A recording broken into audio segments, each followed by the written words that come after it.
여러분 구약 성경에는 하나님의 백성, 하나님의 자녀들을 상징하는 몇 가지 단어가 있어요. 많아요. 많은데 그 중에서 중요한 단어, 오늘 제가 픽해 온 단어 세 가지만 말씀드리면, 첫 번째, 이스라엘. 많이 들어보셨죠? 하나님의 백성, 하나님의 자녀를 이야기할 때 우리는 이스라엘 백성이라고 말을 많이 합니다. 이스라엘이 무슨 뜻이죠? 이스라엘의 뜻이 뭡니까? 하나님과 겨루어 이겼다, 이런 뜻입니다. 하나님과 겨루어 이겼다. 근데 여러분, 좀 이 말에 좀 이상하지 않아요? 아무리 인간이 큰 능력을 가지고 있다고 할지라도 하나님과 싸우면 이길 수 있어요, 없어요?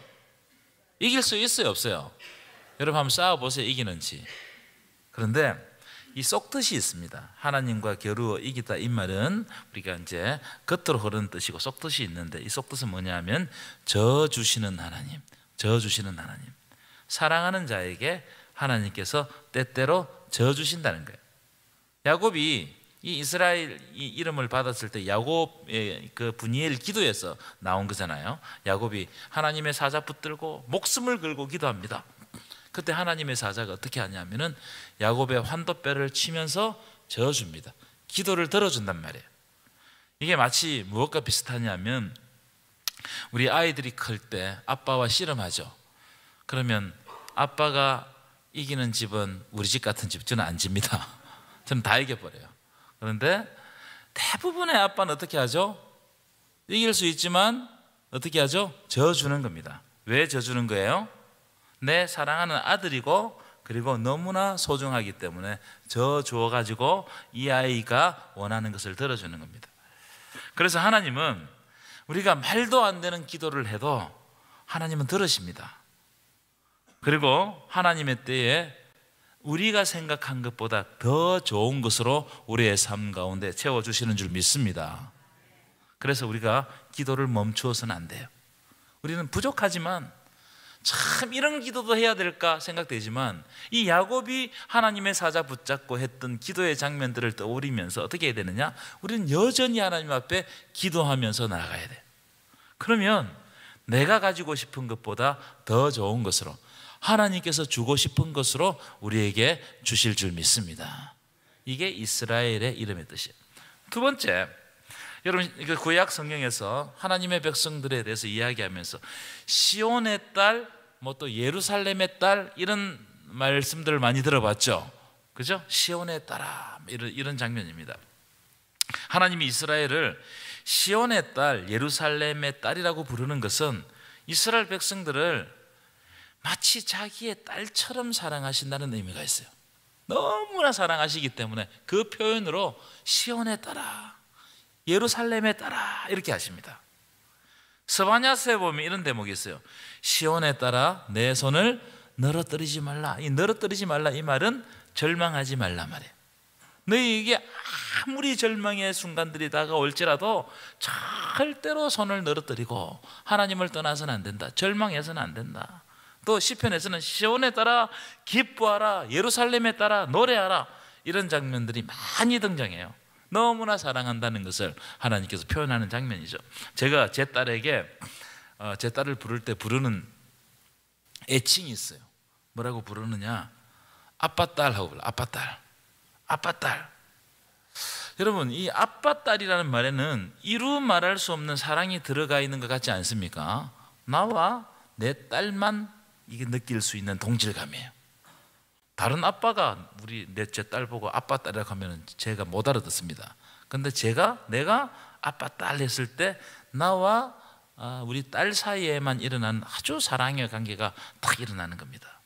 그러니까 여러분, 하나님의 백성, 여러분들이 하나님의 백성이라는 것은 아무도 그 속에 침투할 수가 없어요.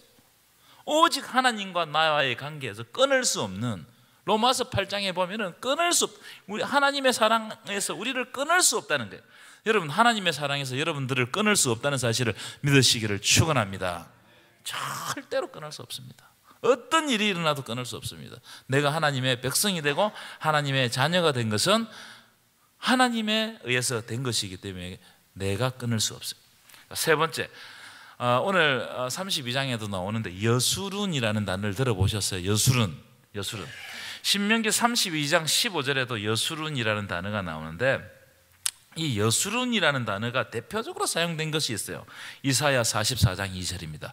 이사야 44장 2절. 우리 이 구절은 중요한 구절이니까 우리 한번 함께 읽었으면 좋겠습니다. 시작. 너를 만들고 너를 모태에서부터 지어낸 너를 도와줄 여호와가 이같이 말하노라.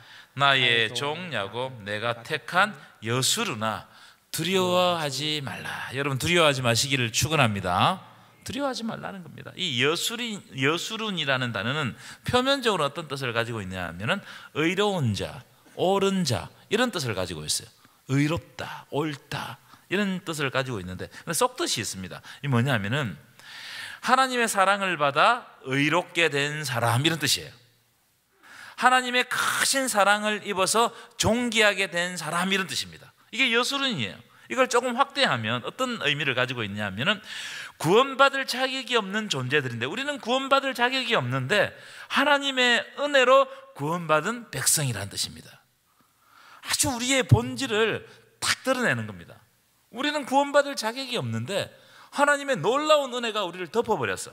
그래서 우리가 구원받았다. 이게 여수룬이에요. 그래서 이사야 44장 2절 한번 띄워보실까요? 앞에 거 띄워보시면, 하나님이 하나님의 백성들을 얼마나 사랑하시는지 너를 만들었다는 말이 무슨 말이에요? 창조했다는 거예요. 여러분, 하나님이 우리를 창조하셨음을 믿으십니까? 우리를 창조하셨어요. 하나님이 우리를 만드셨어요. 우리에 대해서 너무나 잘 아시는 거예요. 나보다 더 잘 아시는 분은 누구시라고요? 하나님이심을 믿습니까? 나는 나를 잘 모를 때도 있어요. 내 마음이 헷갈릴 때는 내가 무슨 생각을 하고 있는지, 어디로 가야 되는지 모를 때가 있어요. 근데 하나님은 우리를 더 잘 아신다는 거예요. 그 다음 보시죠. 너를 어디에서부터 선택했다고요? 모태에서, 태어나기 전에 우리는 하나님의 선택 받았는지 안 받았는지를 그 인지조차 못하는 그 시간에도 하나님은 우리를 이미 선택해서 하나님의 백성이 되게 했다. 에베소서에 딱 보니까 이런 장면이 있어요. 창세 전에 그리스도 안에서 우리를 택하셨다는 거예요. 창세 전에 우리의 의지와 상관없이 하나님께서 우리를 선택하셨다. 여러분, 하나님은 우리가 구원받을 자격이 없음에도 불구하고 우리를 택하셨어요. 사랑하셨어요. 그래서 하나님의 백성으로 삼아주신 줄 믿습니다. 이게 얼마나 큰 은혜인지 몰라요. 이게 너무나 큰 은혜다. 내가 무슨 능력이 있어서 또 자격이 있어서 하나님의 백성이 된 것이 아니고, 에베소서 2장 말씀에 보면은 오직 하나님의 은혜로 우리를 살렸다는 거예요. 에베소서 2장 1절 한번 볼까요?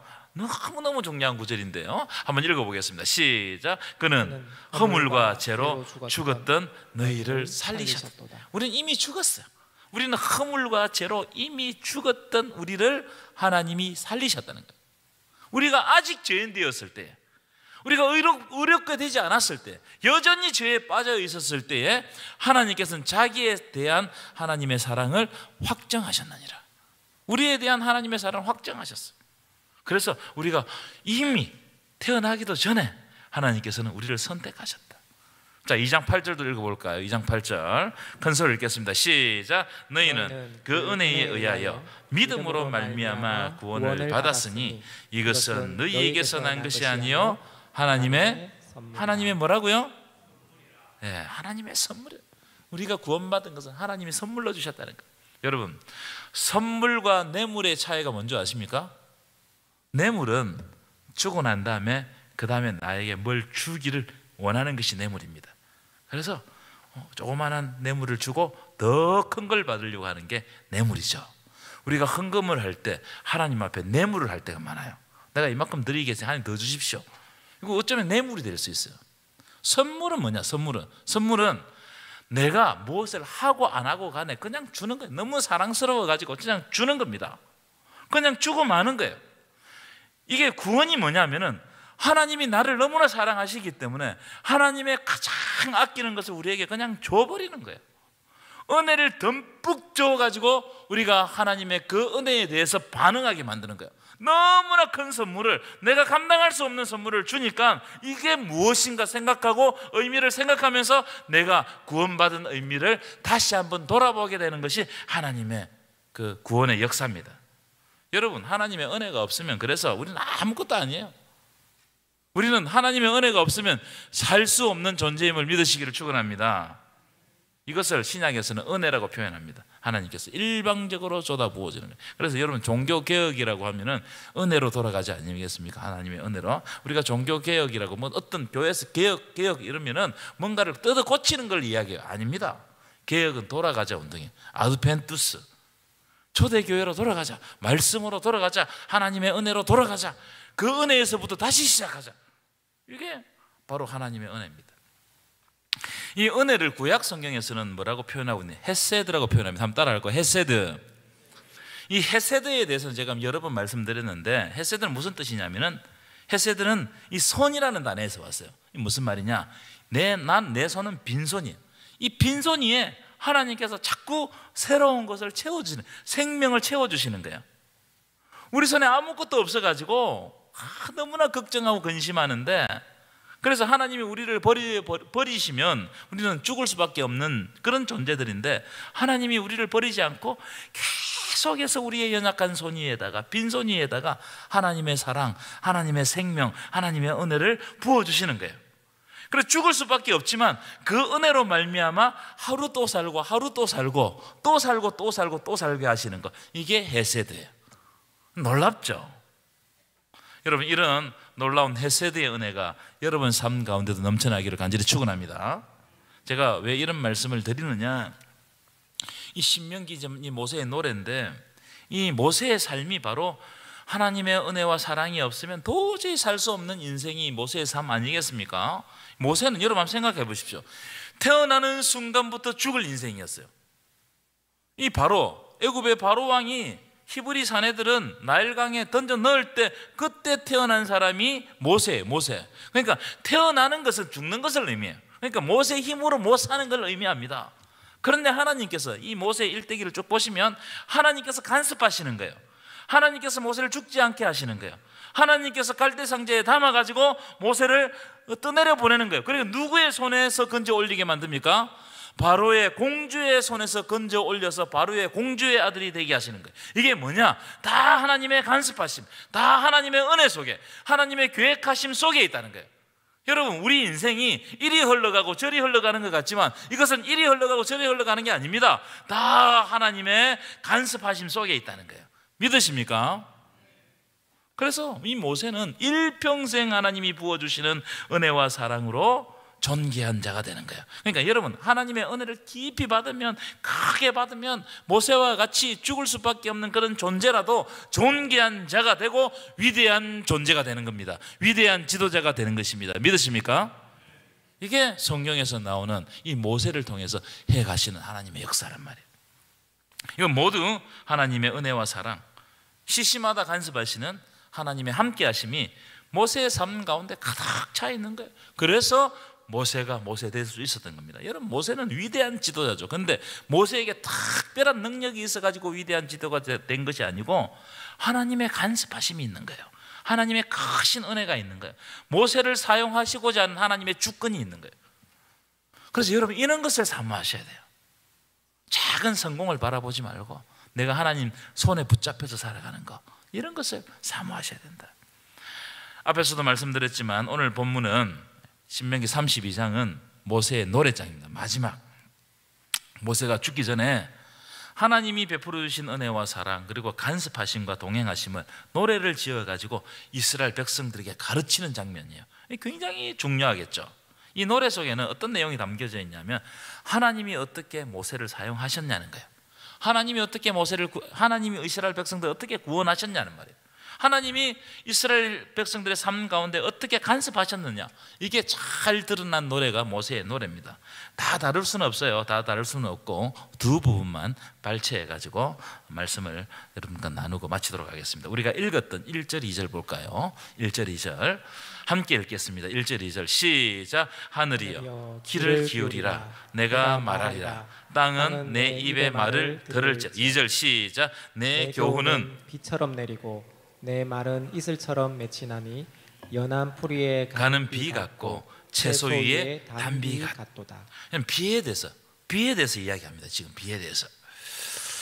방금 읽은 말씀은 내 교훈은, 하나님의 교훈은 비처럼 내리고 하나님의 말씀은 이슬처럼 맺힌다는 거예요. 이 비와 이슬은 이스라엘 백성들에게 너무나 중요한 겁니다. 이게 없어서는 안 돼요. 비가 오면 사는 거예요. 근데 비가 오지 않는 데는 무엇으로 사는 거예요? 이슬로 사는 거예요. 이슬로. 이게 다 하나님의 은혜를 표현한 겁니다. 이게 아주 시적인 표현인데 이게 어떤 의미를 딱 가지고 있느냐면 제가 생각할 때 이래요. 신명기 8장 4절에 보면은 이런 말씀이 있습니다. 여러분 잘 아는 말씀이에요. 사람이 떡으로만 사는 것이 아니요 오직 여호와의 입에서 나오는 말씀으로 산다는 표현이 있어요. 저는 금방 우리가 읽었던 1절 2절 말씀은 이 말씀과 동일하다고 생각합니다. 여러분 이스라엘 백성들이 40년 광야에서 살 수 있었던 것은 먹을 것이 풍부해서 살 수 있었습니까? 저는 그렇지 않다고 봐요. 물이 많아서, 물이 풍부해서, 물이 부족함이 없어서 살 수 있었던 거예요. 온갖 모든 것이 다 공급되었기 때문에 살 수 있었습니까? 이스라엘 백성들의 능력이 탁월해서 살 수 있었던 겁니까? 아닙니다. 그건 절대로 아니에요. 그럼 무엇 때문에 살아남았느냐? 그것은 오직 하나님의 말씀에 순종했기 때문에 살아남은 거예요. 믿으십니까? 이스라엘 백성들은 하나님의 말씀에 순종해서 출애굽했습니다. 그들의 능력으로는 출애굽할 수가 없었습니다. 어떻게 출애굽합니까? 그들의 운명은요 이미 대대손손 종살이 하도록 이미 400년 동안 종살이 했어요. 그래서 패배의식에 완전 사로잡혀가지고 계속해서 종살이 하는 백성들로 살아갈 수밖에 없어요. 그런데 아까 읽었던 말씀, 사람이 떡으로만 사는 것이 아니요 하나님의 말씀으로 사는 것이기 때문에 그 말씀을 의지하고 그 말씀에 순종해서 출애굽하는 겁니다. 이게 여러분 얼마나 큰 생명의 역사를 일으키는지 몰라요. 하나님의 말씀에 순종해서 그 말씀대로 살아가는 이것이 우리에게 얼마나 큰 생명의 역사를 가져다 주는지 모른다 이 말이에요. 출애굽이 생명의 역사 아니겠습니까? 구름 기둥과 불 기둥을 따라 인도를 따라간 것도 마찬가지입니다. 여러분 출애굽했어요. 이스라엘 백성들이 자기가 어디로 가는지 몰랐습니다. 여러분 사막에 나가보면 동서남북 어디가 어디인지 몰라요. 그렇기 때문에 출애굽해서 광야에 가만히 내버려두면 그냥 죽는 거예요. 어떻게 살 수 있겠습니까? 그래서 하나님이 말씀을 주십니다. 구름 기둥과 불 기둥을 따라 행하라. 이 말씀을 주신 겁니다. 그러니까 그 말씀에 따라서 구름 기둥과 불 기둥을 따라간 겁니다. 그 구름 기둥이 떠오르고 불 기둥이 떠오르면 출발하는 거예요. 구름 기둥과 불 기둥이 서면 그 자리에 어떻게 한다고요? 그 자리에 서는 겁니다. 그래서 여러분 믿음은 내 생각을 우선으로 생각하는 것이 아니고 하나님의 말씀을 우선으로 생각하는 거예요. 믿으십니까? 하나님의 말씀이 내 삶의 기준이 되는 거예요. 그렇기 때문에 여러분 오늘 이 말씀을 다 보면서 우리 인생을 살아갈 때 내 계획대로 안 될 때가 많습니다. 내 뜻대로 안 될 때가 많습니다. 여러분 내 뜻대로 내 계획대로 안 될 때가 많아요 적어요? 대부분이 내 계획대로 안 되죠. 내 뜻대로 잘 안 됩니다. 그런데 그때 어떻게 하셔야 되느냐? 나에게 생명을 주신 하나님의 말씀을 듣는 훈련을 하셔야 돼요. 솔로몬에게 하나님께서 솔로몬의 기도에 응답하셔가지고 솔로몬이 하나님께 소원을 아뢰잖아요. 그때 솔로몬이 뭐라고 아뢰입니까? 지혜를 주옵소서가 아니고 원문에는 듣는 마음을 주옵소서. 그 듣는 마음이 무슨 마음일까요? 하나님의 말씀을 듣는 마음을 주옵소서. 여러분 하나님의 말씀으로부터 지혜가 나오는 거예요. 하나님의 말씀이 딱 내 속에 역사하면 내가 그동안 닫혀 있었던 것이 어느 순간 딱 열리면서 내 길이 밝히 보이는 거예요. 그래서 여러분 인간적인 생각으로 길을 헤쳐나가려고 하지 마십시오.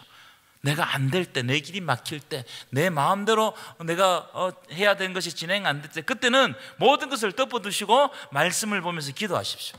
하나님의 응답이 올 때까지 기도하셔야 돼요. 말씀을 묵상하십시오. 내가 예상하지 않는 그 시간에 하나님께서 찰나로 내 머릿속에 딱 주시는 순간 내가 그 딱 묶여져 있던 것에서부터 뚫려서 나가게 될 줄 믿습니다. 그래서 자 오늘 2절 보시면 2절 띄워보실까요? 내 교훈은 하나님의 교훈은 때를 맞춰 내리는 비처럼 내린다는 거예요. 이게 비처럼 안 내리면 다 죽는 거예요. 또 내 말은 하나님의 말씀은 이 사막에서 물이 없는 사막에서 이슬처럼 맺힌다는 겁니다. 뿐만 아니고 그 다음 3절도 2절도 보여주시면 2절도 보여주시면 어떤 때는 가는 비같이 촉촉하게 내리기도 하고 어떤 때는 단비같이 꼭 필요할 때 내리는 겁니다. 여러분 하나님의 말씀에 집중하면 내가 갈급해 있는 그 순간에 하나님께서 꼭 필요한 말씀으로 우리의 삶 가운데 채워주실 줄 믿습니다. 그래서 하나님의 말씀을 삼아야 하는 거예요. 특별히 아까 앞에서도 말씀드렸지만 내 계획대로 잘 안 될 때, 내 생각대로 잘 안 될 때, 그때는 어떻게 해야 되느냐? 하나님의 말씀을 따라가야 돼요. 묵상해야 됩니다. 이 묵상이 뭔지 아세요? 묵상은 우리가 묵상이라고 하면 그냥 말하지 않고 그냥 눈 감고 있는 걸 묵상이라고 생각하는데, 묵상은 그게 아니고, 묵상은 히브리어로 엎조린단 말이에요. 엎조리는데 반복해서 엎조리는 거예요. 똑같은 말씀임에도 불구하고 반복해서 엎조리는 거예요. 반복해서 읽는 거예요. 반복해서 읽다 보면 그 속에서 하나님께서 역사하신다는 거예요. 여러분, 하나님의 말씀을 묵상하시기 바랍니다. 하나님의 말씀을 반복해서 받아들여야 돼요. 여러분, 복음은요 한 번 듣고 끝나는 게 아니에요. 사도 바울이 로마에 가서 복음을 다시 전하고 싶다고 그래서, 로마에 있는 교회의 사람들은 예수 그리스도의 복음을 아는 사람들이었어요. 그런데 너희들이 다시 복음을 받아야 된다는 거예요. 복음은 한 번 받고 끝나는 게 아니에요. 복음의 말씀은 계속해서 반복해서 받아질 때, 그때 어느 순간 내 삶 속에서 역사하는 거예요. 여러분, 우리 교회는 특징이 있잖아요, 그죠? 매주 하나님의 말씀을 읽어서 올해에 한 주, 두 주가 비었어요. 내가 그 말을 안 넘어갔습니다. 그때 말을 못했어요. 우리 교회 계속해서 그 성경 일독이 올라왔잖아요, 주보에, 그죠? 근데 두 주간이 비었어요. 근데 내가 말을 안 했어요. 실망할까봐. 근데 우리 교회의 강점입니다. 뭐냐? 매주간 성도들이 다른 사람들에게 영향을 미치기 위해 가지고 말씀을 읽고, 이 말씀을 읽는 운동들이 끊이지 않고 계속 된다는, 이건 특별한 거예요. 하나님께서 말씀을 읽는 자들에게 길을 열어 가실 줄 믿습니다.